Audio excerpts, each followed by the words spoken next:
If you say Advent today, most people think of calendars, little cardboard doors, bits of chocolate, maybe even gin, cheese, Lego.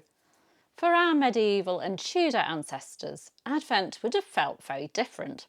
It wasn't about counting down with treats, it was about holding back.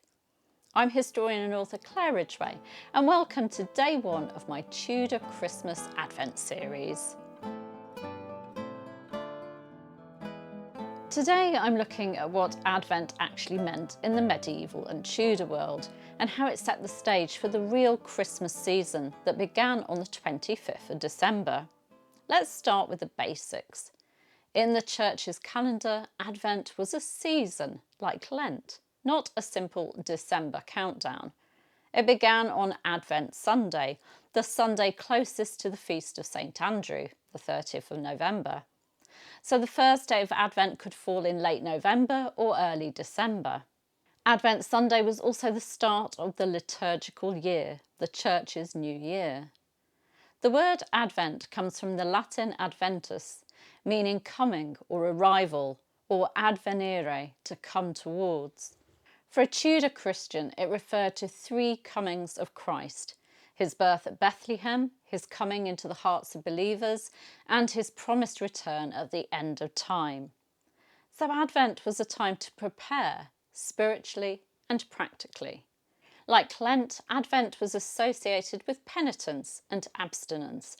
That didn't mean everyone starved themselves for 4 weeks, but it did mean fasting or abstaining from meat, a generally more restrained, sober period before the celebrations of Christ's birth, and extra emphasis on prayer, confession, almsgiving, and attending church.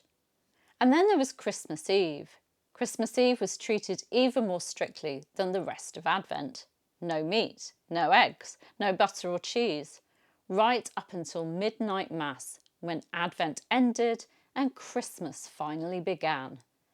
So while we're used to December as a month of parties, mince pies and mulled wine, a Tudor household would have been easing off, not ramping up. They were waiting, and that waiting was the point. To understand where all this sits, we need to zoom out for a moment.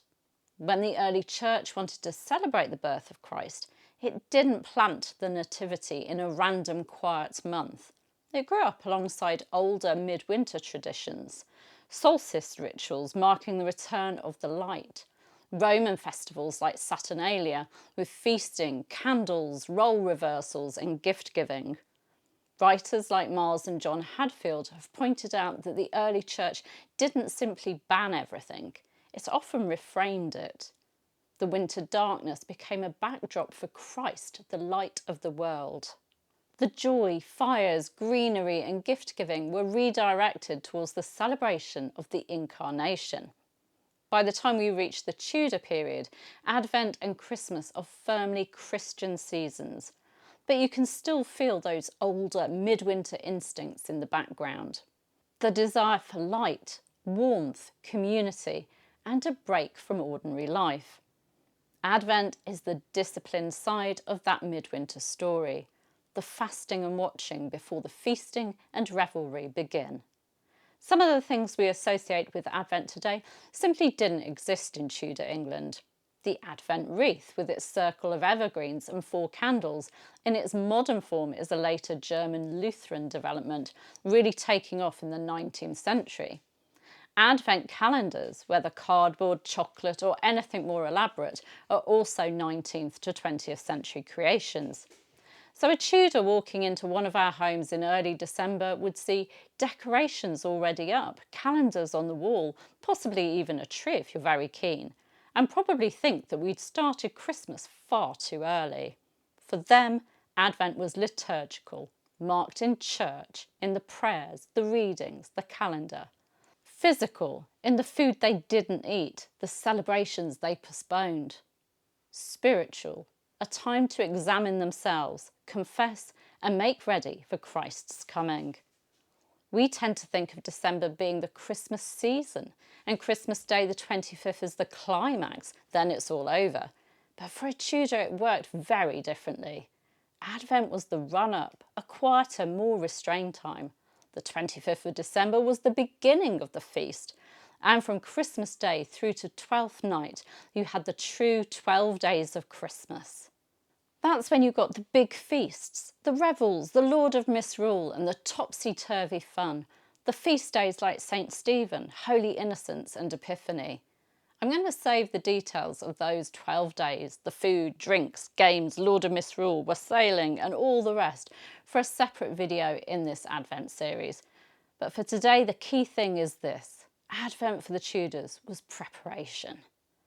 Thank you for joining me for this first day of my Tudor Christmas Advent series. Over the next days, I'll be diving into St. Nicholas and the Boy Bishop, the real 12 days of Christmas, Tudor Christmas food and drink, and traditions like the Lord of Misrule, mumming and wassailing. Tell me in the comments, do you do anything special to mark Advent? If you'd like to walk through a full Tudor Christmas with me day by day, then please do like this video, subscribe and ring the bell so you don't miss tomorrow's instalment. I'll see you soon. Bye bye.